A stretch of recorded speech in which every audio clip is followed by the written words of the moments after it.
সুপ্রিয় মৎস্যজীবী ভাইরা, আসসালামু আলাইকুম। আশা করি ভালো আছেন। আজকে একটা নতুন একটি ভিডিও নিয়ে আসলাম এবং আজকের ভিডিওর মূল আকর্ষণ হচ্ছে আরিফ ভাই, আমি নিজে আরিফ, আমরা দুই মিলে। হ্যাঁ, এখন মূল বিষয় হচ্ছে মাছটা এমন একটি জায়গায় যাচ্ছে পাবনায়। আপনারা জানেন পাবনা একটা বিশাল বড় মাছের মার্কেট। আমরা জানি দীর্ঘদিন ধরে পাবনায় আমরা কিন্তু মাছ দিয়ে আসছি এবং ভাই নিজের অনেক প্রজেক্ট আছে। আর সবচেয়ে বড় বিষয় গ্রীষে ভাই বন্ধু আর কি, ভাইও বন্ধু। উনি দীর্ঘ 3 মাস আমার সাথে হচ্ছে যোগাযোগ ছিল যে ভাই আমি যদি মাছ নিয়ে আপনার কাছ থেকে নিব এবং আমার ভাই আপনার ওখানে যাবে।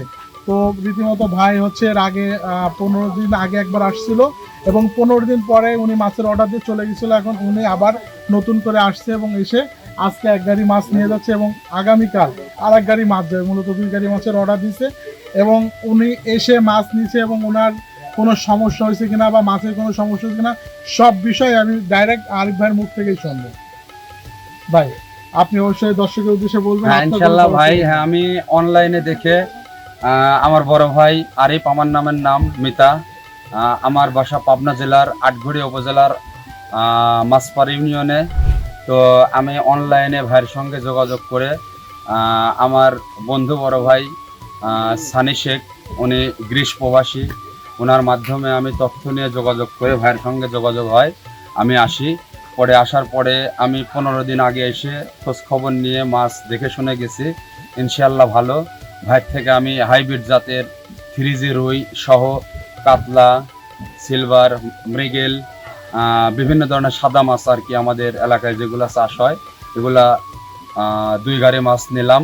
তো আপনারা সবাই দোয়া করবেন। ভাই আমাকে যেটা বলছে সেই কথায় কাজে মিল পাইছি, সেই ধরনেরই মাছ আমাকে আমার মিতা দিছে। ভবিষ্যতে যেন আমি আমার মিতার সঙ্গে ব্যবসা বাণিজ্য করতে পারি, মাছের প্রজেক্ট বা মাছের ব্যবসা করে আমার ভাইয়ের মতোই আমি যেন স্বাবলম্বী হইতে পারি। এই বলে আমি আমার কথা শেষ করছি। আসসালামু আলাইকুম। আরেকটা কথা ভাই সামনেই বলি, দর্শকরা দেখতেছেন, ভাই 3 দিন যাবত আমার বাসায় ছিল। 3 দিনে অন্তত 300 পার্টির সাথে ভাইয়ের যোগাযোগ হয়েছে, কিন্তু উনি একটা কথাই বলেছে, মাছ যদি নিতে হয় সততা মৎস্যকমাতেই নেবে। তো আমি 3 দিন ধরে ওনাকে ছেড়ে দিছি। যশোরে বাবলাতলায় এমন কোনো প্রজেক্ট নাই যে উনি যায়নি, ওনার সামনে রেখেই বলছে, কিন্তু ওনার মনে প্রাণে আমার প্রতি একটা আস্থা ছিল যে আমি মাছ এখান থেকেই নেব। তো আলহামদুলিল্লাহ। না, আমি সেই আস্থার জায়গা থেকে না, ভাই যেটা বলছে, আমি এখানে নতুন, এতে পূর্বে কখনো আসি নাই। আমি বিভিন্ন প্রজেক্টে গিয়েছি, খোঁজখবর নিয়েছি কোন প্রজেক্টে কি মাছ হয়, ভাইয়ের সম্বন্ধে আমি খোঁজখবর নিয়েছি, আমি খোঁজখবর নিয়েছি অনেক জায়গায়, কিন্তু মাছ আমি আমার মিতার থেকেই নিয়েছি, অন্য কোথাও থেকে মাছ নিয়ে নাই, মিতার থেকে মাছ নিয়ে গেলাম। যাই হোক ভাই, দোয়া করবেন ইনশাআল্লাহ। আপনার জন্য দোয়া আছে, শুভকামনা আছে। প্রজেক্টটা চালান, আগামীতে আবার দেখাবো ইনশাআল্লাহ। ইনশাআল্লাহ।